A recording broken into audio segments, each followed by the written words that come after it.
లక్ష్మణ్ మన ఊరి కథలు ప్రేక్షకులకు స్వాగతం. మాఘపురాణం 17వ అధ్యాయం. మృగశృంగుడు తన తపశ్శక్తితో ముగ్గురు కన్యలు పునర్జీవితులను చేశాడు. ఈ విషయాన్ని గత అధ్యాయంలో విన్నాం కదా. ఈరోజు ఆ ముగ్గురు కన్యలు యమలోకంలో తాము చూసిన విషయాల గురించి తెలుసుకుందాం.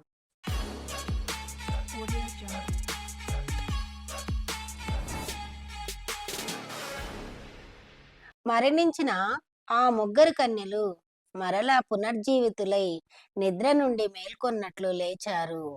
వారు చూసిన యమలోకపు విషయాలను వారి తల్లిదండ్రులకు తెలియపరిచారు.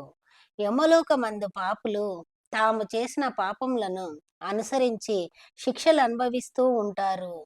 పాపులు తాము చేసిన పాపాలకు యమలోకంలో కఠిన శిక్షలు అనుభవించవలసి ఉంటుంది. అక్కడ శిక్షలు కఠినాతి కఠినంగా ఉంటాయి. ఎర్రగా కాగుతున్న ఇనుప స్తంభానికి పాపులను కౌగిలింపచేస్తారు. తలక్రిందులుగా వేలాడకట్టి క్రింద మంటలు పెడతారు. సలసల కాగుతున్న నూనెలో వేయిస్తారు. విషకీటకములు ఉన్న చోటికి త్రోసేస్తారు. పాపుల శరీరంను కత్తులతోనూ రంపములతోనూ గీకి ఆ ఘాట్లకు కారం అద్దుతారు. ఎర్రగా మండే బొగ్గులను ఆహారంగా బలవంతంగా తినిపిస్తారు. చెవులలో సలసల కాగుతున్న సీసాన్ని పోస్తారు. సూదుల్లాంటి ఇనుప మేకులున్న చక్రాలపై పడివేస్తారు. వారి చెప్పినట్లు చేయనిచో యమదూతలు శూలములతోనూ ముదురములతోనూ పొడుస్తారు. అయితే ఈ శిక్షలనియు పాపులు చేసిన పాపముల యొక్క తీవ్రతను అనుసరించి ఉంటాయి అని ఆ ముగ్గురు కన్యలు చెప్పగా విన్న తల్లిదండ్రులు గజగజ వణికిపోయారు.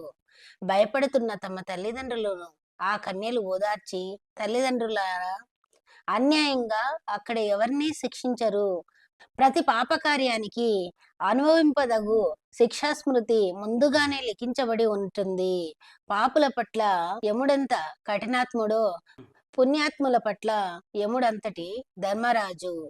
యముని భయంకర స్వరూపంను చూసి పాపులు గగ్గోలు పెడతారు. కానీ పుణ్యాత్ములకు యముడు శాంతస్వరూపుడై దర్శనమిస్తాడు. కావున తల్లిదండ్రులారా, భయపడవలసిన పని లేదు. సూక్ష్మంలోనే మోక్షం కలుగు మార్గాన్ని తెలుసుకున్నాము. మానవులు ఈ నరక బాధల నుండి విముక్తి కలుగొనుటకు ఉపాయం ఉన్నది. ఇహపర సుఖములు పొందిన మానవుడు ముక్తి నొందుటకు మాఘమాస నదీ స్నానం ఒక్కటే సులభ తరుణోపాయము. కావున ప్రతి మానవుడు మాఘమాసమందు నదీ స్నానం చేయుట, శక్తి కొలది దాన ధర్మాలు చేయుట, జపతపాలు యజ్ఞ యాగాదులు మొదలగు పుణ్యకార్యములు చేయుట, భగవంతుని పట్ల భక్తి శ్రద్ధలతో ఉండి ఆ మాఘమాసమంతయు విష్ణు పూజలు చేయుట ఇత్యాది పుణ్యకార్యములు చేసినచో ఆనాటి వరకు ఉన్న పాపములన్నీ నశించును. స్వర్గలోక ప్రాప్తి పొందగలరు. కావున మాఘమాసమందు ప్రతి వారు నదీ స్నానం గావించుట ఉత్తమమైనది. మాఘమాస నదీ స్నానము అత్యంత పుణ్యదాయకమైనది.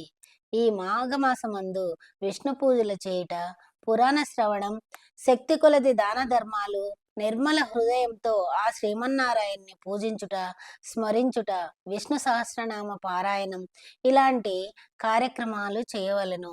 అలా చేసినచో ఆ శ్రీమన్నారాయణ కృపకు పాత్రులై విష్ణు సాయుధ్యంను పొందగలరు.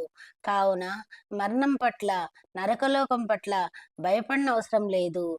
నరక కూపం నుండి బయటపడు ఇంతకంటే సులభమైన తరుణోపాయం మరొకటి ఉండదు అని ఆ కన్యలు వారి తల్లిదండ్రులకు, ప్రజలకు విన్నవించారు. వారును సరేనన్నారు. సరువులు మాఘమాస నదీ స్నానం చేయుటకు, మాఘమాస విధులను నిర్వర్తించుటకు అంగీకరించిరి. స్వస్తి. మాఘమాసంలో సూర్యోదయానికి ముందు చేసే స్నానం, సూర్య ఆరాధన, విష్ణు ఆరాధన ఎంతో పవిత్రమైనది. ఎంతటి పాపాన్నుంచైనా విముక్తి కలిగిస్తుందనే విషయాన్ని మాఘపురాణం ద్వారా తెలుసుకున్నాం కదా. ఇలాంటి భక్తి సంబంధమైన మరిన్ని విషయాలను తెలుసుకోవాలంటే లక్ష్మణ్ మన ఊరి కథలు ఛానల్ను లైక్ చేయండి, షేర్ చేయండి, సబ్స్క్రైబ్ చేయండి. ధన్యవాదాలు.